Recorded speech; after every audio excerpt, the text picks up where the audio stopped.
안녕하세요. 푸르른 해피양입니다. 우리에겐 일상이라도 다른 나라에서는 무례한 행동일 수도 있어요. 각 나라마다 고유한 문화가 존재하며 그 문화에 대한 이해와 존중은 여행을 준비하는 마음가짐입니다. 여행을 준비하는 모두에게 필요한 나라별 금지 행동을 알아봐요. 에펠탑 사진을 SNS에 올리면 불법입니다. 에펠탑의 제작자 귀스타프 에펠이 사망 후 70년이 지났기 때문에 에펠탑에 대한 저작권 시효는 지났어요. 하지만 에펠탑 경영회사 SET에서 에펠탑 야간 조명에 대한 소유권을 가지고 있어서 상업적으로 에펠탑 야경 사진을 이용하면 불법이에요. 영국에서 음식 사진을 찍으면 쫓겨날 수도 있어요. 영국의 미슐란 3스타 셰프 미셸 르는 자신이 운영하는 워터사이드인에서 음식 사진 촬영을 금지했습니다.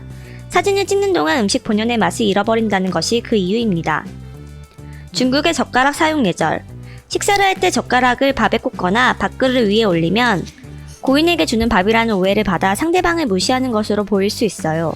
젓가락으로 상대방을 가리키거나 음식을 뒤적이는 행동 또한 굉장히 예절에 어긋나는 행위라고 합니다. 인도네시아에서 머리를 쓰다듬으면 안 됩니다. 인도네시아에서는 머리에 영혼이 있다고 생각하기 때문에 머리를 쓰다듬는 행동은 그들에게 불쾌감을 주는 행동입니다. 인도네시아 여행을 가신다면 이러한 행동을 주의해 주시고 혹시 실수로 쓰다듬었다면 바로 사과를 해야 합니다. 브라질에서 OK 표시는 욕입니다. 우리나라에서 손으로 만드는 OK 표시는 긍정의 표시나 돈을 뜻하는 의미입니다. 하지만 브라질에서는 심한 욕설에 해당한다고 해요. 브라질 여행을 하신다면 OK 사인을 조심하세요. 이탈리아에서 귓볼을 만지는 것은 실례입니다.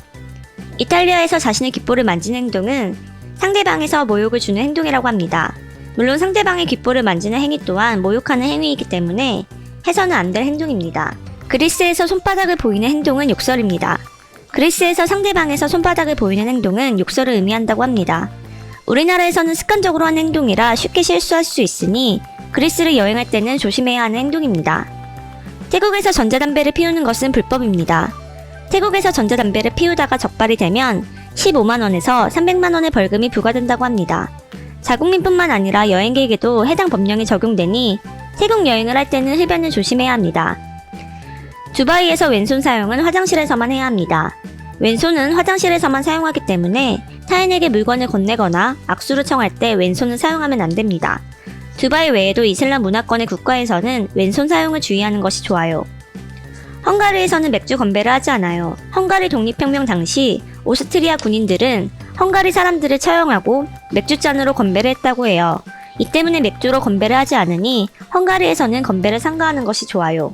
몰디브는 주류 반입이 금지입니다. 입국 심사에서 적발 시 폐기 처분이 되며 면세점에서 주류를 구입했다면 입국적 공항에 맡겨야 합니다. 시내에 위치한 편의점, 상점에서는 술을 판매하지 않으며 리조트 내에서는 술을 판매하며 리조트 내에서 음주가 가능합니다. 오늘은 조심해야 할 나라별 금지 행동에 대해서 알아보았어요. 푸르른 여행 꿀팁 구독하기 누르고 더 다양한 정보 알아가세요.